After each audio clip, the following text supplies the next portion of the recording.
Hello everyone, मैं अंजलि आप सभी का स्वागत करती हूँ आपके इस यूट्यूब चैनल पर। आज हमारा टॉपिक है भारतीय संविधान के मौलिक अधिकार। भारतीय संविधान का मौलिक अधिकार संविधान के भाग 3 में है। उसके बाद ये अनुच्छेद कहाँ से कहाँ तक है, तो 12 से 35 तक। और ये कहाँ से लिया गया है, तो अमेरिका का संविधान से लिया गया है। उसके बाद कुछ मुख्य बिंदु हैं जिसमें कि ये जो है भाग 3 को वो भारत का मैग्ना कार्टा कहा जाता है। इसको भाग 3 को क्या कहा जाता है, भारत का मैग्ना कार्टा। संशोधन योग्यता, अगर इसमें संशोधन जो है संसद संशोधन कर सकता है, लेकिन सर्वोच्च न्यायालय के अनुसार मूल ढांचे को बदला नहीं जा सकता है। उसके बाद है आपातकाल में प्रभाव। राष्ट्रीय आपातकाल यानी अनुच्छेद 352 के दौरान 20 और 21 को छोड़कर अन्य सभी जो है मौलिक अधिकार उसको निलंबित किया जा सकता है। और वर्तमान में केवल 6 मौलिक अधिकार हैं। 7 पहले था, जिसको 44वां संविधान संशोधन के द्वारा हटा दिया गया है, संविधान संपत्ति के अधिकार को। अब है हमारा 6 मौलिक अधिकार जो हैं वो कौन कौन से हैं, तो आइए सबसे पहले जानते हैं समानता का अधिकार। समानता का अधिकार जो है वो आर्टिकल 14 से लेकर 18 तक है। आर्टिकल 14 में क्या है, तो विधि के समक्ष समानता। 15 में है धर्म, मूल वंश, जाति, लिंग, जन्म स्थान के आधार पर समानता। 16 में है लोक नियोजन। 17 में अस्पृश्यता का अंत। 18 में है उपाधियों का अंत। 14 में विधि के समक्ष समता, 15 में धर्म, मूल वंश, जाति, और 16 में लोक नियोजन, 17 में अस्पृश्यता का अंत, 18 में उपाधियों का अंत। अगला है स्वतंत्रता का अधिकार, जो कि 19 से लेके 22 तक है। समानता का अधिकार कितना तक, 14 से 18, और स्वतंत्रता का अधिकार 19 से 22 तक। और इसमें है कि इसके अंतर्गत 6 प्रकार की लोकतांत्रिक स्वतंत्रताओं का संरक्षण प्राप्त है, जैसे कि 19 का एक आता है वाक एवं अभिव्यक्ति की स्वतंत्रता, यानी बोलने और प्रेस की आज़ादी है। दूसरा है शांतिपूर्ण और बिना हथियारों के सभा सम्मेलन करने की स्वतंत्रता। संघ, संगठन और सहकारी समितियां बनाने का अधिकार। उसके बाद है भारत के संपूर्ण राज्य में अबाध संचरण यानी घूमने की स्वतंत्रता। भारत के किसी भी भाग में निवास करने और बसने की स्वतंत्रता। कोई भी व्यापार, आजीविका या व्यवसाय करने की स्वतंत्रता। ये सब किस में है, तो आर्टिकल 19 में। 19 का अलग अलग खंड है, उसमें दिया गया। उसके बाद 20 में क्या है, तो अपराधों के लिए दोष सिद्धि के संबंध में संरक्षण, यानी एक अपराध के लिए केवल एक बार सजा मिल सकता है। 21 में है प्राण एवं दैहिक स्वतंत्रता, राइट ऑफ लाइफ, यानी इसके तहत निजता का अधिकार, प्राइवेसी भी शामिल है। उसके बाद है अनुच्छेद 21 का 1 शिक्षा का अधिकार, जो कि 6 से 14 तक वर्ष के जो बच्चे हैं उनको मुफ्त और अनिवार्य शिक्षा। और किस संविधान संशोधन द्वारा, 86वां संविधान संशोधन 2002 के द्वारा इसको जोड़ा गया है। नेक्स्ट है कि कुछ दशाओं में गिरफ्तारी और निरोध के संरक्षण, 24 घंटे के अंदर मजिस्ट्रेट के सामने पेशी।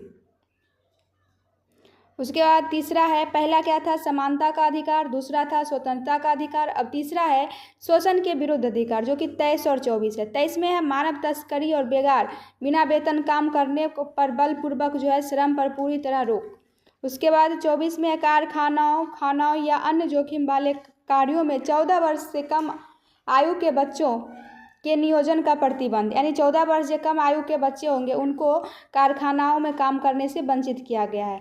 और चौथा है धार्मिक स्वतंत्रता, और ये 25 से लेके 28 तक है। और इसमें क्या है, अनुच्छेद 25 में किसी भी धर्म को मानने, उसका आचरण करने और प्रचार करने की स्वतंत्रता।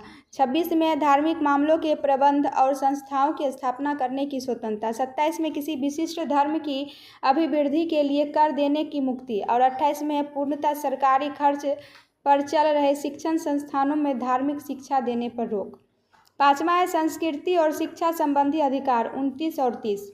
इसमें 29 में अल्पसंख्यकों के हितों का संरक्षण, अपनी भाषा, लिपि और संस्कृति बनाए रखने का अधिकार। उसके बाद है अल्पसंख्यकों, 30 में है अल्पसंख्यक वर्गों को अपनी पसंद की शिक्षण संस्थाओं की स्थापना और प्रशासन करने का अधिकार। उसके बाद संवैधानिक उपचारों का अधिकार, 6ठा है हमारा मौलिक अधिकार, जिसमें बोला कि डॉक्टर भीमराव अंबेडकर ने इस अनुच्छेद को संविधान की आत्मा और हृदय कहा है। किस अनुच्छेद को, आर्टिकल 32। क्यों, तो इसके तहत सुप्रीम कोर्ट 5 प्रकार की रीट जारी करता है, जिसमें है बंदी प्रत्यक्षीकरण, परमादेश, प्रतिषेध, उत्प्रेषण और अधिकार परीक्षा। तो अभी के क्लास में हम लोग पढ़े, आज के क्लास में मौलिक अधिकार टोटल कितने हैं, तो 6। पहला था समानता का अधिकार, दूसरा स्वतंत्रता का अधिकार, और शोषण के विरुद्ध अधिकार, धार्मिक स्वतंत्रता का अधिकार। उसके बाद 5वां था संस्कृति और शिक्षा संबंधी अधिकार, और 6ठा था संवैधानिक उपचारों का अधिकार। उसके बाद वर्गीकरण सारणी। वर्गीकरण सारणी देखिए क्या है, तो विवरण केवल भारतीय नागरिकों को प्राप्त मौलिक अधिकार, जो कि भारत के नागरिकों कौन कौन से थे, जिसमें आर्टिकल था 15, 16, 19, 29 और 30।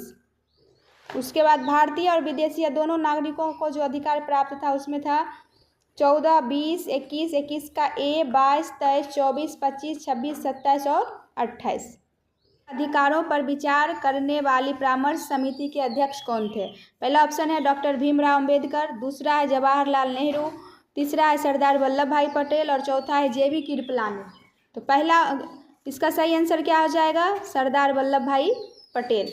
दूसरा क्वेश्चन है निम्नलिखित में से कौन सा अनुच्छेद निरपेक्ष प्रकृति का है जिसका कोई अपवाद नहीं है? पहला ऑप्शन है अनुच्छेद 14, दूसरा है 15, तीसरा 16 और चौथा है 17। तो इसका सही आंसर हो जाएगा अनुच्छेद 15। अनुच्छेद 15। नेक्स्ट क्वेश्चन है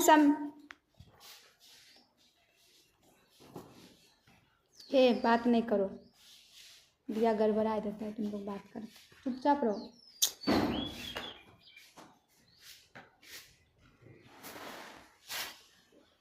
जैसा कि हमारा मौलिक अधिकार टॉपिक खत्म हो गया है, तो अभी हम लोग इसके कुछ महत्वपूर्ण प्रश्न को देखेंगे। पहला प्रश्न है मौलिक अधिकारों पर विचार करने वाली परामर्श समिति के अध्यक्ष कौन थे? ऑप्शन है पहला डॉक्टर भीमराव अंबेडकर, दूसरा है पंडित जवाहरलाल नेहरू, तीसरा है सरदार वल्लभ भाई पटेल और चौथा है जेबी कृपलानी। इसका सही आंसर क्या हो जाएगा? तो सरदार वल्लभ भाई पटेल। दूसरा है क्वेश्चन संविधान का अनुच्छेद 13 मुख्य रूप से, संविधान का जो अनुच्छेद 13 है वो मुख्य रूप से किसके संबंध में सर्वोच्च न्यायालय न्यायिक समीक्षा को शक्ति देता है? तो पहला ऑप्शन है प्रस्तावना, दूसरा है मौलिक अधिकार, तीसरा है नीति निर्देशक तत्व और चौथा है नागरिकता। इसका सही आंसर हो जाएगा मौलिक अधिकार। तीसरा है निम्नलिखित में से कौन सा अनुच्छेद निरपेक्ष प्रकृति का है जिसका कोई अपवाद नहीं है? इसका सही आंसर हो जाएगा अनुच्छेद 17। क्या है? अनुच्छेद 17। उसके बाद चौथा क्वेश्चन है प्रेस की स्वतंत्रता और सूचना का अधिकार आरटीआई संविधान के किस अनुच्छेद में अंतर्निहित है? इसका सही आंसर हो जाएगा अनुच्छेद 19 का 1। पांचवा क्वेश्चन है निजता का अधिकार को किस केस के बाद 21 के तहत मूल अधिकार माना गया है? तो इसका सही आंसर हो जाएगा पुट्टास्वामी केस। सिखों द्वारा। छठा क्वेश्चन है किसी व्यक्ति को खुद के विरुद्ध गवाही देने के लिए मजबूर नहीं किया जा सकता, यह किस सिद्धांत के अंतर्गत आता है? इसका सही आंसर हो जाएगा अनुच्छेद 20 स्व अभिशंसन से निषेध। अगला क्वेश्चन है सिखों द्वारा कृपान धारण करना किस मौलिक अधिकार का अंग माना गया है? इसका सही आंसर हो जाएगा आपका सी अनुच्छेद 25। उसके बाद अगला क्वेश्चन है यदि कोई सार्वजनिक अधिकारी अपने कानूनी कर्तव्यों का पालन नहीं करता है तो सुप्रीम कोर्ट कौन सा रीट जारी करता है? इसका सही आंसर हो जाएगा आपका परमादेश। क्या हो जाएगा?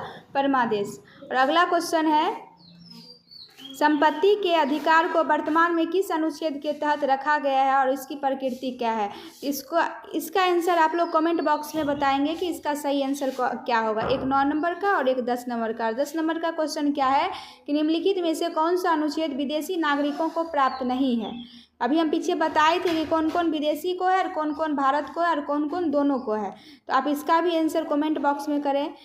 Thanks for watching this video. Video कैसा लगा कमेंट ज़रूर करें और वीडियो को शेयर करें, चैनल को सब्सक्राइब करें ताकि मोटिवेशन मिलता रहे और ऐसे ही छोटे छोटे टॉपिक हम अपलोड करते रहें। Thank you to all of you.